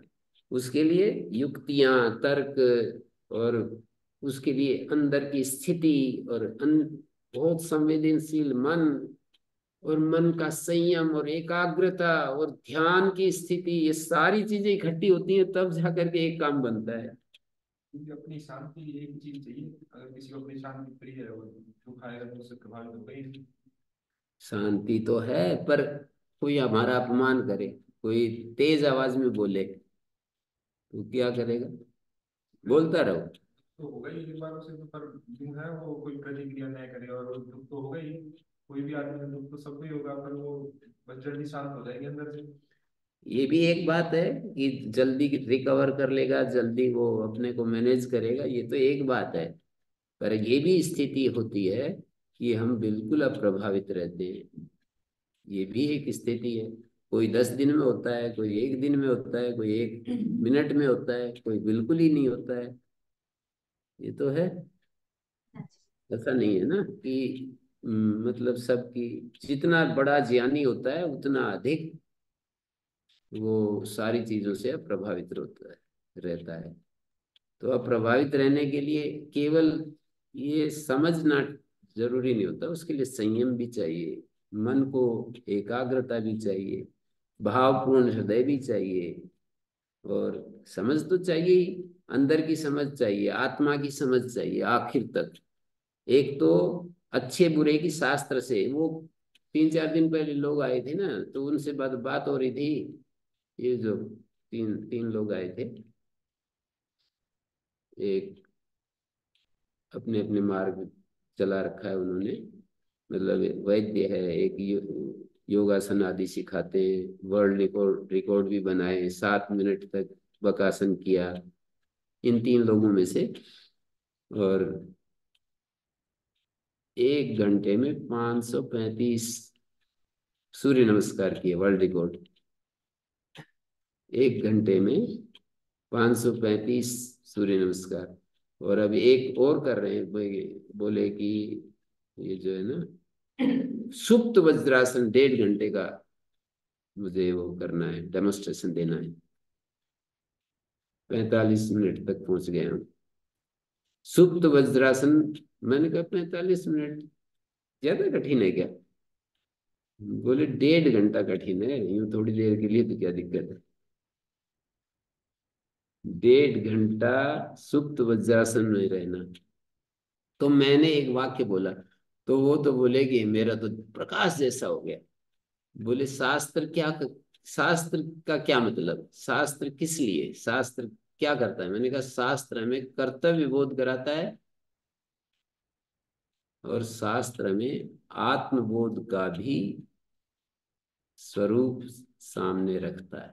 कर्तव्य बोध कराता है, याद दिलाता है? हाँ, वो उसको याद दिलाता, पहले हो तो याद दिला दे, पहले तो कर्तव्य कर्तव्य का ही नहीं पता चलता ना, इसलिए कराता है। भाई रहता है सब क्या कर रहे हैं, क्या नहीं कर रहे सबको पता रहता है। हैं। आज की ये वाली बात को छोड़ नहीं, पता रहता है। अपने अपने को देखो, आप ईमानदारी से देखो पता कि तो आपने रहता है, आज तक जो किया है वो पता है। पता तो रहता ही है, मुझे नहीं नहीं, करते बिल्कुल रहते नहीं। हैं, बात अलग है। नहीं नहीं, बिल्कुल नहीं मान सकता। मैं अपने को ही देखूंगा मुड़ करके तो मुझे पता ही नहीं है कि मैं, मेरे को ये करना है ये नहीं करना। बाल्यकाल में किसको पता है? ये तो पूर्व जन्म के संस्कार बहुत ही ज्यादा प्रबल होते हैं कि मैं झूठ नहीं बोलूंगा कभी भी, किसी भी हालत में। ऐसा पूर्व जन्म का ही कोई संस्कार, तेज संस्कार है तब तो ठीक है, लेकिन तो माता पिता ये इतनी बातें तो बचपन से बताते ही हैं, जो तकरीबन ऐसा तो आ ही जाता है। तो वो तो शास्त्र की बात होगी। माता पिता बताते हैं तो परंपरा से शास्त्र, माता पिता ने शास्त्र सुना होगा तो उन्होंने बता दिया, तो फिर वो तो वही बात होगी ना। शास्त्र क्या है इसको हमने उसमें भी लिखा है ना, शास्त्रम।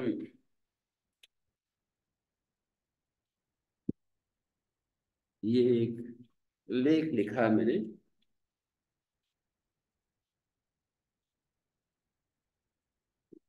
174 पेज पर।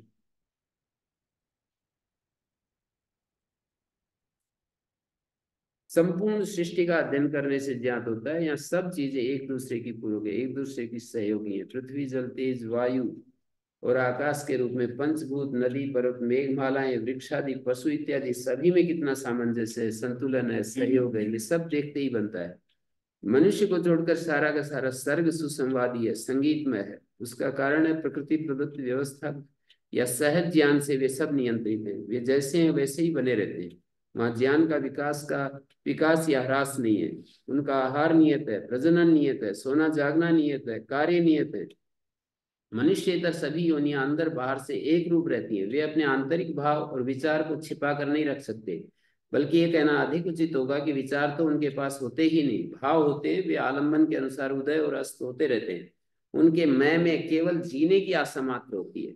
मैं की मांगे कभी हो कभी न हो ऐसा नहीं होता। मैं की जो भी मांग होती है वे सतत होती है, अतः उनके मैं की ये मांग भी उनमें सतत बनी रहती है। समय समय पर उनके शरीर की मांगे, बायोलॉजिकल नीड्स, भोजन, पानी, नींद, घूमना फिरना, प्रजनन आदि होती रहती है। इतनी मात्र उनकी मांगे यदि पूर्ण होती रहती है, इससे आगे उन्हें कुछ नहीं चाहिए, बस ये तृप्त रहते। किंतु मनुष्य की स्थिति अलग है।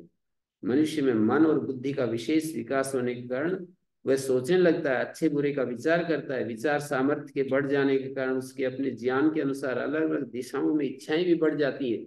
उसका मैं पशुओं के मैं की तरह केवल जीना मात्र नहीं चाहता, बल्कि ज्ञान समाधान पूर्वक जीना चाहता है। संबंधों में स्वस्थता पूर्वक व सहजता पूर्वक जीना चाहता है। अपनी आंतरिक मांग व बाह्य जीवन के बीच संतुलन चाहता है। जीवन को संगीत में देखना चाहता है। जीवन में एक चरमोत्कर्ष तक पहुंचने के लिए प्रज्ञा की वह निर्मल ज्योति, वह अंतः प्रकाश जब तक प्राप्त नहीं हो जाता, तब तक व्यक्ति को बाह्य प्रकाश में जीना होता है। बाह्य प्रकाश, गुरु वचन, शास्त्र वचन, परंपरा सब बाह्य प्रकाश के अंतर्गत आते हैं। यद्यपि महापुरुषों व गुरुजनों के अनुभव और उनके अंतः प्रकाश का स्थूल वैखरी वाणी में प्राकट्य ही शास्त्र कहा जाता है, तो भी किसी अध्येता या श्रोता के लिए तो ये प्रकाश बाहर का ही है। पातंजल महाभाष्य में शास्त्र के स्वरूप पर प्रकाश डालते हुए कई एक महत्वपूर्ण सूचनाएं उपलब्ध हैं, जिनकी हमारे जीवन के सौंदर्य के लिए अपरिमित आवश्यकता है। भाष्यकार कहते हैं, निवर्तकम शास्त्र, शास्त्र व्यर्थ की चीजों को हमारे जीवन से हटा देता है। ये पातंजल महाभाष्यकार। अनावश्यक का मिश्रण जीवन के सौंदर्य में बहुत बाधक है। एक और सूचना है, नहीं अव्यवस्था कारिणा शास्त्रेण भवितव्यम, शास्त्र तो ही नाम व्यवस्था।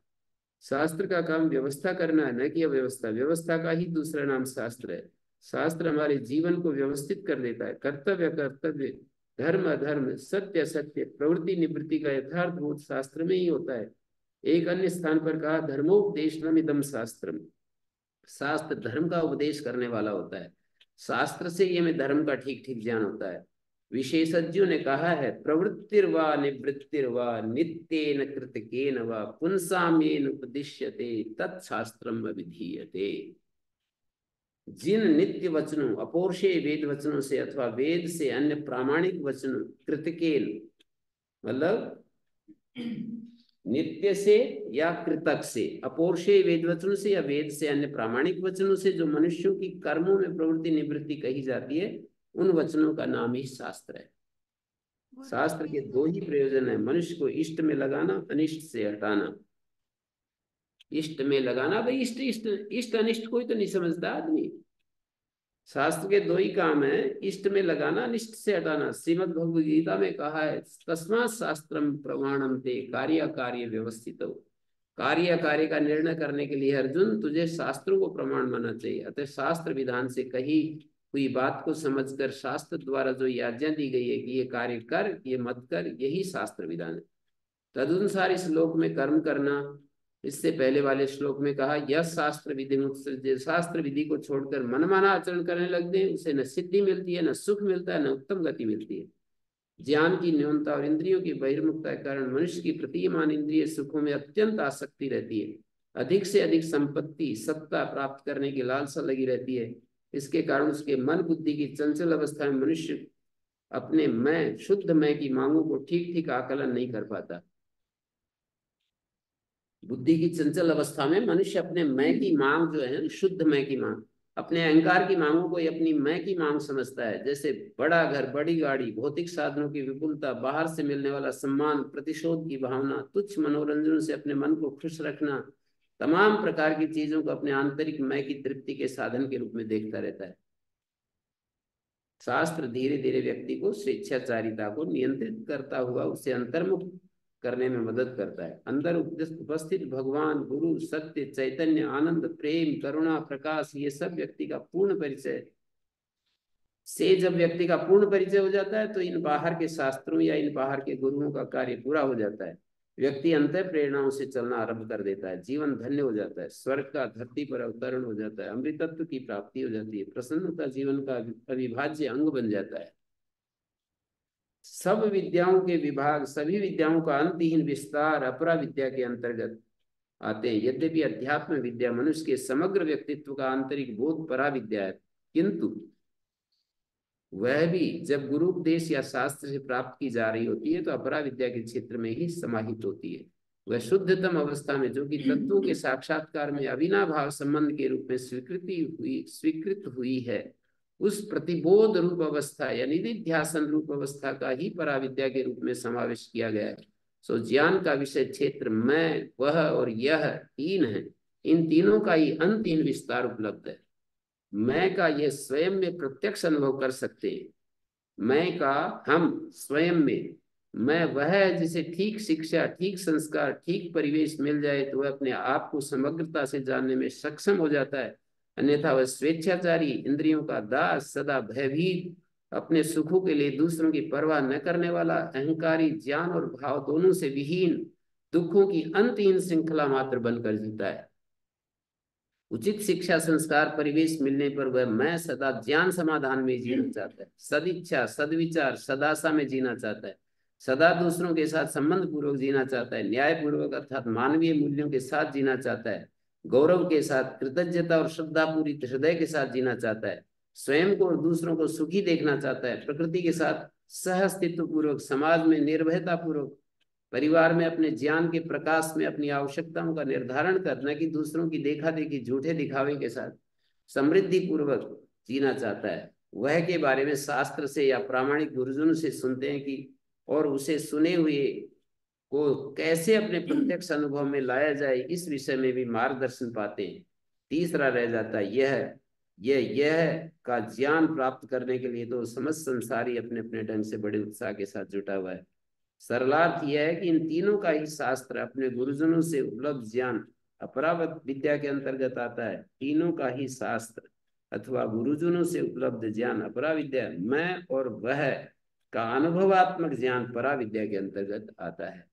तो शास्त्र का ये पूरा जो है ना, ये पकड़ना पड़ेगा कि शास्त्र जो है ना हमें क्या दे सकता है। शास्त्र आत्मविद्या देता है, शास्त्र कर्तव्य बोध कराता है कुल मिलाकर के। कर्तव्य बोध ऐसे अपने आप नहीं होता है। शास्त्र जो यथार्थ ज्ञान के साधन शास्त्र हैं, प्रामाणिक लोगों के जो वचन हैं, जिन्होंने बहुत तपस्या की है, बहुत तपस्या की है, जीवन को बिल्कुल निर्मल शुद्ध बना लिया है, उनकी वाणी शास्त्र होती है। हमें कैसे पता कि वो प्रामाणिक है, क्योंकि तो वो 2000 2000 3000 साल पहले थे।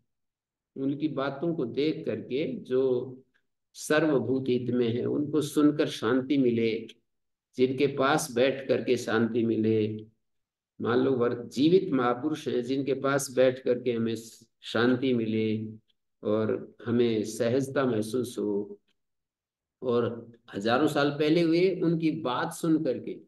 वो श्री अरविंद के बारे में कहा, आचार्य अभयदेव जी जो आर्य समाज के एक वो हुए हैं ना, गुरुकुल कांगड़ी के आचार्य भी रहे, और उन्होंने वैदिक विनय वगैरह पुस्तक, तो वो कहते हैं मैं इस व्यक्ति की पुस्तकें पढ़ता था तो मेरा मन बिल्कुल बदल जाता, इतनी मैं उच्च चेतना में ऊपर उठ जाता।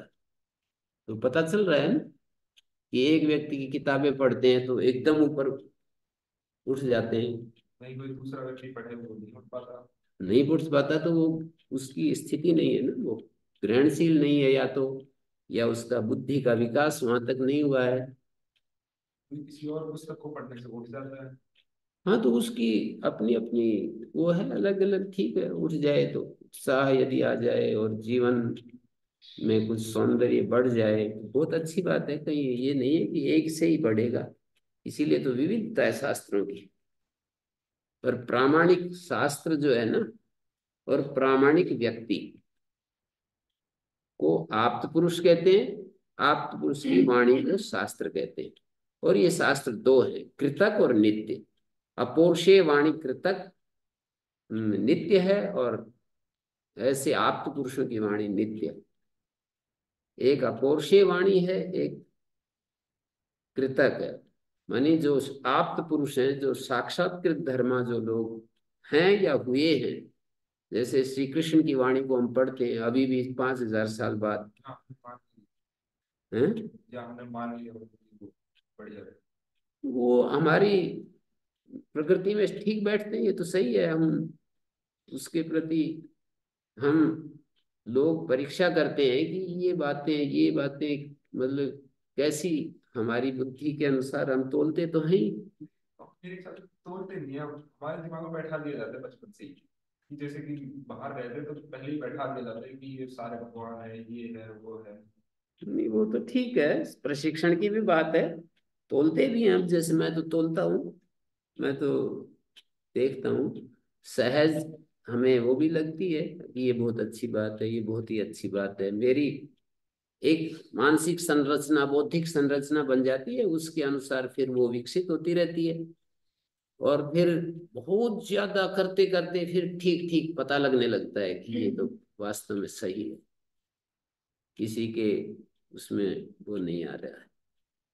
तो चलो अच्छा है, पर ये जो है ना, खोज करोगे तो मिलेगा आपको। ऐसा नहीं है कि ये मतलब प्रयत्न व्यर्थ जाएगा, पर ग्रहणशील होकर के खोज करोगे और मन की स्वच्छंदता को हटाओगे ना, अभी ये जो मेरे मन में आ रहा है वही सही है, ये तो बाधा बनेगी, इसको हटाना पड़ेगा। जो मैं समझता हूँ वो सही है, जो हमें अच्छा लगता है वो सही है, ये प्रमाण नहीं होता है। प्रमाण का मतलब आप्त पुरुषों के वचन के अनुकूल हो, अपौरुषेय वाणी के अनुकूल हो, तब वो जो है प्रमाण होता है। किसी महापुरुष की वाणी के अनुकूल होनी चाहिए, या अपौरुषेय नित्य वाणी के अनुकूल होना चाहिए। सार तो यही है। इससे विपरीत जो हमारे मन की मौज है ना, वो तो शास्त्र विरुद्ध ही होगी। और इससे इसके अनुकूल हुआ, किसी महापुरुष की वाणी के अनुकूल हो या नित्य वाणी के अनुकूल हो, मतलब वेद वाणी के अनुकूल हो, कोई भी प्रवृत्ति निवृत्ति करना न करना, अच्छा बुरा, उसके अनुकूल है तो फिर ठीक है। चाहे ना भी शास्त्र पढ़े, यदि उनके विरोध में नहीं जाती, कोई दूसरा भी बता सकता है ना, ये तो आपका आचरण उससे विरुद्ध है, फिर आप ध्यान से सुनिए। सत्य के ग्रहण असत्य के छोड़ने में सर्वदा उद्यत रहिए। मैं भी करता हूँ वैसे, ऐसा नहीं है कि मतलब जैसे मैंने सब कुछ जान लिया, कोई बात नहीं आ जाए, कोई समझ में आ जाए, जैसे कोई समझाए ये तो ऐसे होना चाहिए। एक व्यवहार विद्या है, वो अलग है। व्यवहार विद्या में जो है, शास्त्र हमें मदद करता है कि हमें, वही महर्षि दयानंद ने व्यवहार विद्या को पकड़ के ही तो एक नियम बनाया, सबसे प्रीति पूर्वक धर्मानुसार यथा योग्य वर्तना चाहिए। प्रमाण तो शायद हम ही चुनते हैं खुद ही अपने लिए। जैसे वैदिक लोग वेद इत्यादि जो भी दर्शन शास्त्र हैं, इनको मान लेते हैं, पौराणिक लोग पुराण आदि को मान लेते हैं। नहीं, प्रमाण का मत, वो तो ठीक है, वो तो ठीक है, पर हम किसको चुनते हैं ये तो फिर हम जिस उसमें है, जैसे शंकराचार्य के फॉलोवर होंगे तो वो शंकराचार्य ग्रंथों को प्रमाण मानेंगे, महर्षि सिद्धांत के फॉलोवर महर्षि सिद्धांत के, रामानुज के रामानुजाचार्य के। तो जो भी एक एक गुरु के संपर्क में रहे वो प्रमाण तो मानेंगे। उनके प्रमाण में भेद होता है, और जब भी इनके बीच भेद कहाँ होता है? तभी इनके बीच में भेद अंततः होता है, पर जो जीवन का एक व्यावहारिक धरातल है उस पर भेद नहीं है किसी का भी। सब कहते हैं कि सत्य पालन करो, सब कहते हैं अहिंसा में रहो, चोरी मत करो, ब्रह्मचारी रहो, लंपट मत बनो, परिग्रह मत करो, शौच संतोष, यम नियम में कोई भी मना नहीं करता। कितने भी वो हैं, पंथ हैं, तो वहां भेद कहाँ है? ये तो समझने से पता चलता है ना कि भेद नहीं है। जितने भी लोग हैं दुनिया के, सब लोगों को जाकर के देखो कि आप सच को कैसा मानते हो, सब कहेंगे सही मानते हैं हम तो। आप हिंसा को कैसा मानते हो, तो कहेंगे कि हिंसा तो अच्छी नहीं है, हैं? इतना करने पर भी हिंसा करते हैं तो ये तो शास्त्र विरुद्ध हो गया ना। जो लोग हिंसा को ठीक नहीं मानते और फिर हिंसा करते हैं, जो लोग चोरी को गलत मानते हैं फिर भी चोरी करें तो ठीक नहीं। तो ये तो एक दूसरा फिर आयाम शुरू होता है। प्रमाण सामने हो और फिर प्रमाण के द्वारा फिर हम अपने जीवन का निर्माण करें कि भाई मेरे को अब इस जीवन को, कोशिश करते हैं ना हम लोग, अभी इतना पढ़ने लिखने के बाद भी फिर भी मैं ऐसा सोचता हूँ कि कुछ समय ऐसे रहना चाहिए कि बिल्कुल एकदम से ना सारे प्रपंच से अलग होकर शांत अपनी आत्मा में ही जीऊं। तो ये केवल पढ़ने से ही पूरा हो जाए तो फिर ऐसी इच्छाएं ना आए ना। ऐसी जो इच्छा आती है, इच्छा कहो अभिप्सा कहो या उसके लिए मांग ऐसी जो अंदर आती है कि भाई कुछ समय तो चाहिए, बिल्कुल एकदम सहज एकांत में रहूं, रात दिन बस उसी, और जिम्मेदारियां जो है ना उसमें भटकते हैं ना हम, कर्म के क्षेत्र में हम भटक जाते हैं।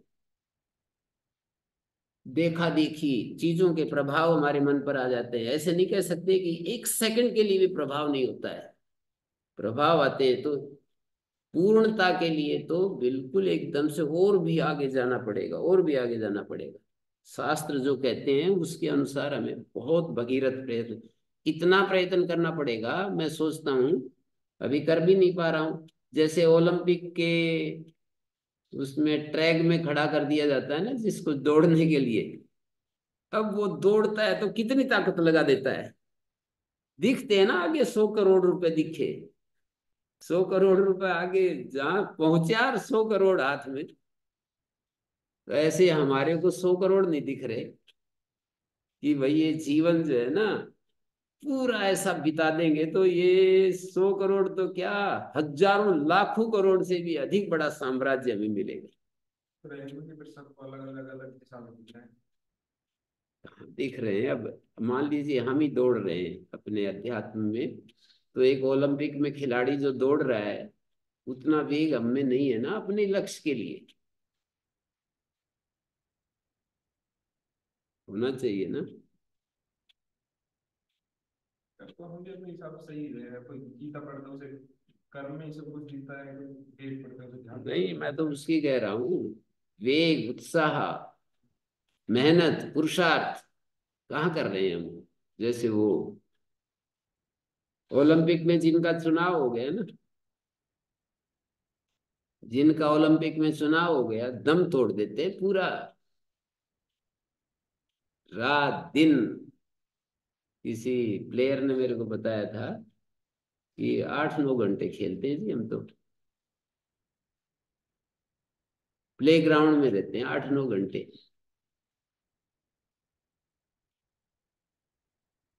उतनी मेहनत जब हम अपने को देखते हैं तो उतनी मेहनत नहीं है, अपने लक्ष्य के लिए मेहनत नहीं है उतनी।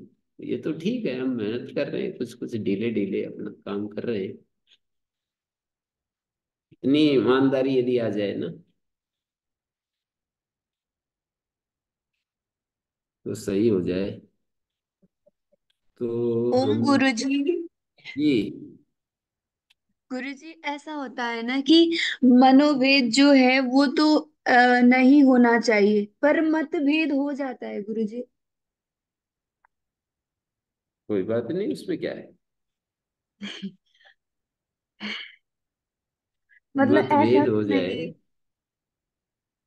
मन भेद नहीं होना चाहिए, मतभेद हो जाए तो कोई बात नहीं, मन भेद नहीं हो जाए, नहीं होगा तो फिर ठीक रहेगा ना।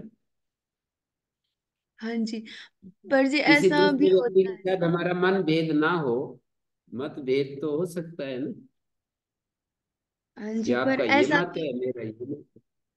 ऐसा भी हो सकता है कि मन उसकी वजह से ना व्यक्ति बाहर से बिल्कुल द्वेष की स्थिति में देखता है किसी किसी को कि भाई ये तो ये चीज को मतलब फॉलो करता है। नहीं, वो तो फिर मन भेद ही हो गया, द्वेष आ गया तो। मंदिर उस नहीं होना व्यक्ति के चाहिए। अंदर हो गया ना वो, जैसे आ, जैसे कैसे बताऊं। मन भेद, मन भेद आपने कहा, मन भेद नहीं होना चाहिए, मत भेद तो बेशक रहे। तो हाँ यदि जी। हमारे अंदर द्वेष आ गया, हमारे अंदर हाँ जी। कुछ दूसरा भाव आ गया, किसी के प्रति घृणा का भाव आ गया, बेकार हाँ समझ जी। रहे हैं किसी को, हाँ तो जी। मन भेद ही होगा ना। किसी को अपने हम खंडन कर रहे हैं, तरीके से हम उसके काम समझ रहे हैं, खंडन करते हैं तो कि हम एक तरीके से मतलब आप ये समझते हैं। नहीं, खंडन तो करो, पर मतलब जैसे पतंजलि भी खंडन करते हैं ना कई बार उसका, कात्यायन का, तो उनका मन भेद थोड़ी है।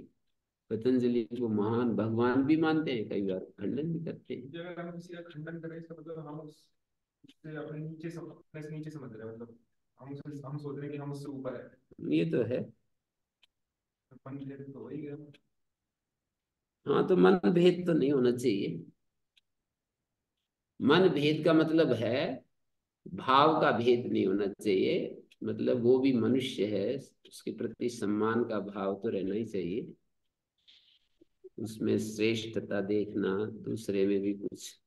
ये लोग, भक्त लोग तो कहते हैं कि उसमें भी वही भगवान है जो भगवान। मुझ में भगवान है, उसमें भी वही भगवान है जो मुझ में भगवान है, इस करके कोई समझता है, कोई कहता है कि भाई ये भिन्नता तो ऊपरी ऊपरी सतह पर है, सबकी एक ही मांग है, एक ही जरूरत है, एक ही उनका आधार है सबका, कोई ऐसा कहेगा।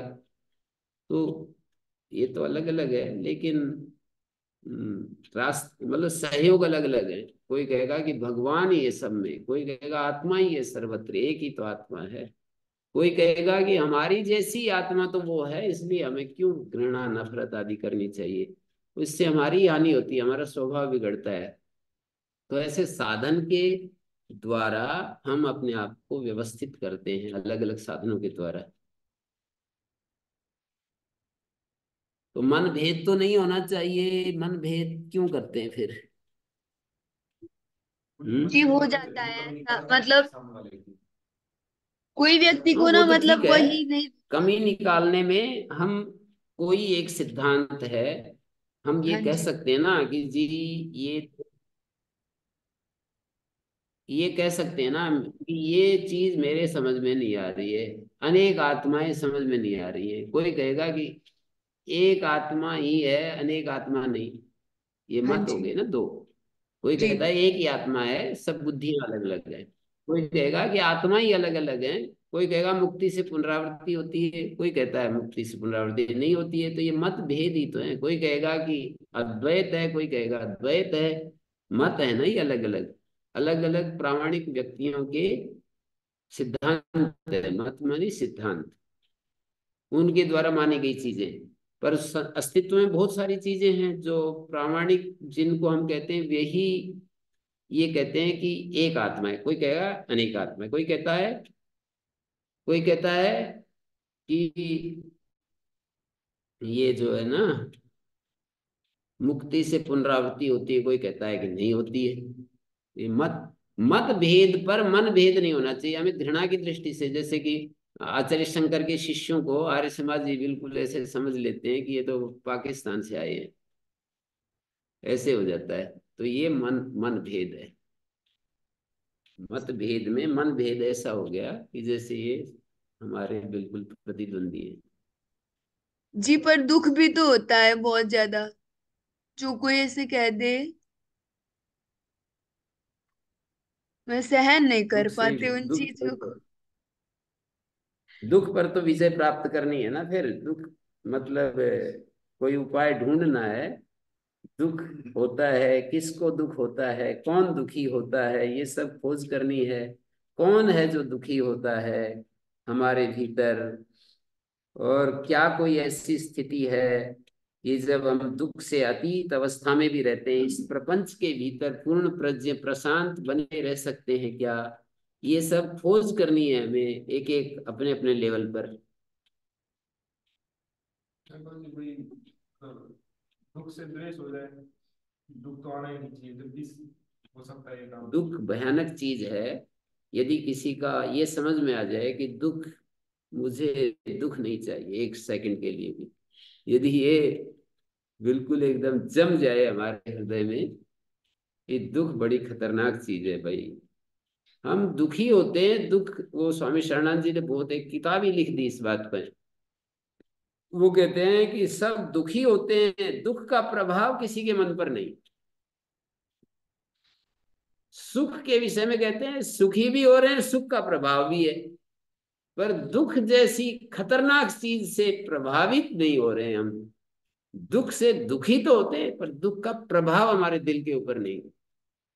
कि दुख कितना भयानक है, दुख कैसी कष्टदायक चीज है, इसका प्रभाव हमारे मन के ऊपर नहीं है।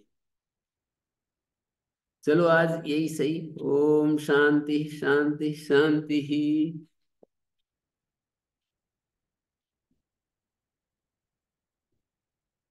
आज ओम श्री गुरुभ्यो नमः। अनुगृहीता स्म। सवा